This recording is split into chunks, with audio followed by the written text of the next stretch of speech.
유정의 중개사TV 법무사 1일 공부 민사집행법 경매 개시 결정에 관한 설명을 하도록 하겠습니다. 경매 개시 결정입니다. 자, 경매는 강제 경매가 있고 임의 경매가 있죠. 강제 경매는 집행 권한을 획득한 후에 경매를 신청하는 것을 강제 경매라고 그러고, 자, 등기사항 증명서, 등기부사항 어떤 채권자로 등기가 되면, 저당권자 등 어떤 채권자로 등기가 되면 그 등기로 인해서 경매를 신청하는 것을 임의 경매라고 그럽니다. 자, 경매 개시 결정에 관한 설명. 1. 강제 경매 개시 결정에 의한 압류의 효력은 강제 경매 채무 권한을 받았죠. 집행 권한을 받아서 경매를 신청하는 것을 강제 경매라고 그럽니다. 강제 경매 개시 결정에 의한 압류의 효력은 그 결정이 채무자에게 송달된 때 또는 경매 개시 결정에 등기가 된 때 발생하며 압류가 있으면 경매 신청 시로 소급하여 시효 중단의 효과가 생깁니다. 그래서 등기사항 증명서에 경매 개시 결정 등기가 기재가 되면 접수일자로 접수일자 경매 신청 시로 소급하여 시효 중단의 효과가 생깁니다. 자, 그리고 압류의 효력은 채무자에게 송달된 때 그리고 또는 경매 개시 결정 등기가 된 때 압류의 효력이 발생합니다. 압류의 효력은 등기가 된 때 발생하고 또는 채무자에게 송달된 때 발생하는 겁니다. 그리고 그 압류가 있으면 경매 신청 시로 소급하여 시효 중단의 효과가 생깁니다. 자, 대법원 판례 94-26079에서 경매 절차에서 이해 관계인인 주 채무자에게 경매 개시 결정이 송달되었다면 주 채무자는 민법 제176조에 의하여 당해 피담보 채권의 소멸시효 중단의 효과를 받는다고 할 것이나 민법 176조의 규정에 따라 압류 사실이 통지된 것으로 볼 수 있기 위해서는 압류 사실을 주 채무자가 알 수 있도록 경매 개시 결정이나 매각기일 통지서가 교부 송달 방법으로 주 채무자에게 송달되어야만 하는 것이지, 이것이 우편 송달이나 이게 우체통에 붙여있어 갖고는 안 됩니다. 우편 송달이나 공시 송달의 방법에 의하여 채무자에게 송달됨으로써 채무자가 압류 사실을 알 수 없었던 경우까지도 압류 사실이 채무자에게 통지되었다고 볼 수 있는 것은 아니다. 그래서 경매 신청에 대한 압류의 효력은 우편 송달, 공시 송달로는 할 수가 없습니다. 반드시 교부 송달로 가야 됩니다. 교부 송달의 방법으로 주 채무자에게 송달되어야만 하는 것이지, 자, 우편 송달이나 또는 발송 송달, 공시 송달의 방법에 의해서는 자, 채무자가 압류 사실을 알 수 없었던 경우에는 압류 사실이 채무자에게 통지됐다고 볼 수 있는 것은 아닙니다. 자, 그래서 자, 일단은 경매 압류의 효력은 교부 송달에 의해서 주 채무자에게 송달되어야만 경매 개시 결정이나 매각기일 통지서가 압류의 효력이 발생하는 거라고 생각하시면 됩니다. 자, 압류가 있으면 경매 신청 시로 소급하여 시효 중단의 효과가 생깁니다. 자, 그러면 채무자가 영원히 우편을 받을 수 없는 상태에 있을 때는, 자, 그럴 때는 강제 경매, 자, 재판관의 집행법원에서 경매 개시 결정을 때립니다. 자, 직권으로. 자, 그 절차가 있는 거지. 일단은 채무자에게 송달되어야만 하는 것이 경매 개시 결정의 압류의 효력의 원칙이라는 거 반드시 숙지하시고 있으면 됩니다. 자, 강제 경매 개시 결정에 의한 압류의 효력은 그 결정이 채무자에게 송달된 때 또는 경매 개시 결정이 등기가 된 때 발생하며, 자, 압류가 있으면 이제 경매 신청 시로 소급하여 시효 중단의 효과가 생깁니다. 반드시 채무자가 알 수 있는 상태로 송달이 되어야 됩니다. 교부 송달 방법으로 송달하는 것이지 우편 송달이라든가 공시 송달 방법에 의해서는 채무자가 알 수가 없었던 경우에는 채무자에게 통지됐다고 볼 수 있는 것은 아니다는 판결이 있습니다. 참고하시기 바랍니다. 자, 2번. 자, 사립학교 경영자가 사립학교 교주로 사용하기 위하여, 교지는 학교를 말합니다. 학교의 부지로 사용하기 위하여, 교지는 학교의 용도로 부지로 사용하기 위하여 출연 편입시킨 토지의 등기사항 증명서당 그 명의가 학교 경영자 개인의 명의로 되어 있는 경우에 위 부동산은 강제 집행의 목적물이 될 수 없습니다. 아무리 개인의 명의로 되어 있다 하더라도 그 용도가 학교 용도로 사용하고 있을 때는 그 부동산은 강제 집행의 목적물이 될 수 없다로 갑니다. 자, 학교법인의 부동산 취득 또는 처분 등에 따른 등기 예규에 사립학교, 특수학교나 유치원 등이 포함됩니다. 사립학교의 기본재산에 편입되어 학교 교육에 직접 사용되는 부동산은 학교 교육에 직접 활용되고 있는 그 부동산은 그것이 학교 법인이 아닌 사립학교 경영자 개인 소유라 하더라도 이를 매도하거나 담보에 제공할 수 없다고 합니다. 개인 소유라 하더라도 함부로 매각하거나 또는 담보에 제공할 수 없기 때문에 이 부동산을 강제집행 목적물로 댈 수가 없다고 가야 됩니다. 강제집행의 목적물이 될 수가 없다. 개인 명의가 되어 있다 하더라도 강제집행의 목적물이 될 수 없다로 갑니다. 자, 3번.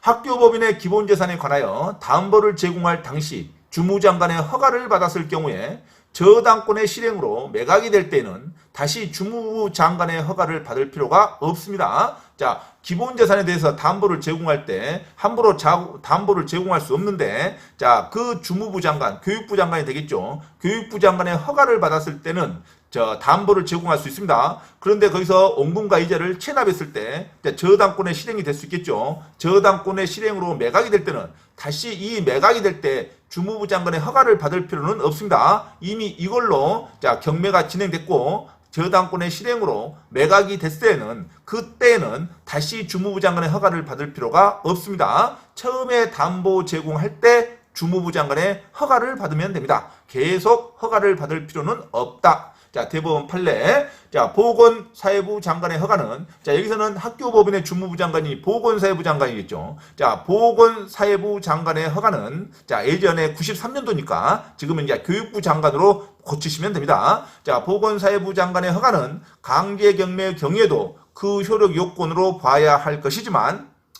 강제경매 대상이 된 부동산에 보건사회부 장관의 허가를 받아 소의 은행을 근저당권자로 한 근저당권이 설정되었고 그 매각 대금이 모두 위 은행에 배당되어 그 근저당권이 소멸되었다면 이는 위 은행의 근저당권 실행에 의하여 임의경매가 실시된 것과 구별할 이유가 없다고 하겠고, 담보 제공에 관한 보건사회부 장관의 허가를 받았을 경우에 저당권의 실행으로 경락될 때 다시 그 허가를 필요로 한다고 해석되지 아니하는 이치에서 이와 같은 경락의 경우에도 별도의 허가를 필요로 하지 아니한다고 할 것이다. 그래서 한번 담보 제공할 때 주무부 장관의 허가를 받았을 때는 그걸로 인해서 저당권의 실행으로 매각이 될 때 다시 주무부 장관의 허가를 받을 필요가 없다로 갑니다.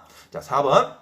부동산에 대한 가압류가 본압류로 이행되어 경매 절차 진행 중 채무자가 가압류 집행 취소 결정을 받았다. 자, 여기서 핵심은 본압류로 이행이 됐다는 겁니다. 이 본압류로 이행이 됐을 때는 이미 가압류가 압류 조치해서 다시 본압류로 이행이 됐다는 것은 압류로 전이가 됐습니다. 가압류에서 판결문을 받고 압류를 했어요. 채무 권원에 의해서 압류가 진행됐습니다. 이 압류로 진행돼서 경매 절차 진행 중 채무자가 본압류에 대해서 다투는 게 아니라 가압류에 대해서 다투는 겁니다. 가압류 집행 취소 결정을 받아 가압류 등기를 말소한 등기사항 증명서를 제출하여 경매 개시결정 취소 신청을 한 경우 집행법원은 그의 영향을 받지 않습니다. 그래서 경매 개시결정 취소를 받아주지 않습니다. 이유는 뭐냐? 이미 사건 진행이 판결에 의해서 압류까지 돼 있는 판결인데, 그래서 경매가 진행되고 있는데 채무자는 어떤 취소 결정을 받았습니까?